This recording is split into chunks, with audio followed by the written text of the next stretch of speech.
Bonjour à tous et bienvenue sur DigiSchool. Je suis Clément, votre professeur de japonais, et aujourd'hui nous allons étudier l'utilisation du narimasu qui exprime un changement.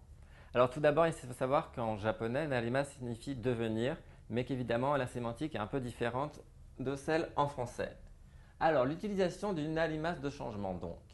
Narimasu, qui signifie devenir, est utilisé comme signification du changement. Donc vous pouvez l'utiliser à la fois comme devenir, c'est-à-dire devenir quelqu'un, devenir faire un métier, mais vous pouvez aussi exprimer un changement climatique, un changement de température, bref, toutes sortes de changements à travers le narimasu, ce qui n'est pas le cas en français.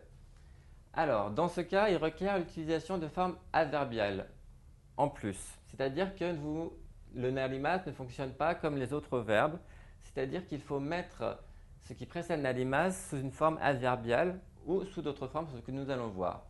Mais il y a uniquement deux cas, donc ça devrait être assez simple. Pour les adjectifs en i, vous remplacez le i par ku. C'est le ku de liaison qu'on avait déjà vu pour yokute par exemple. Par exemple ici, samuku narimashita, c'est devenu froid, littéralement. Donc en fait, le temps s'est rafraîchi. Et pour les adjectifs en a, vous savez qu'ils fonctionnent avec des, et les noms, donc ils fonctionnent aussi avec des, il faut simplement rajouter un ni. Donc, pour transformer par exemple un adjectif en a en adverbe, il suffit de rajouter ni et ça le transforme en adverbe. De remplacer le na par le ni pour le transformer en adverbe. Par exemple, kirei na hito desu, donc ça sera une jolie personne. Et là, vous avez kirei ni narimasu, devenir joli ou devenir propre. Vous savez que c'est à ces deux sens en japonais. Et là, vous avez sensei. Hop, j'ai écrit un peu gros. Sensei ni naritai desu. Alors, je vous ai mis cette forme narimasu de changement avec la forme tai qui exprime le souhait, donc le souhait personnel.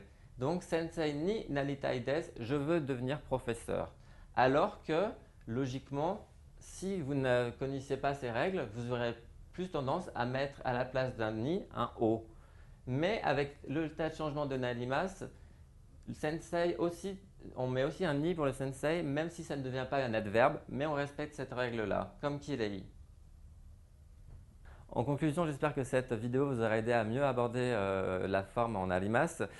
Si vous avez davantage de questions ou tout simplement vous souhaitez voir davantage d'exemples et plus de détails, je vous invite à retrouver la version écrite de cette leçon.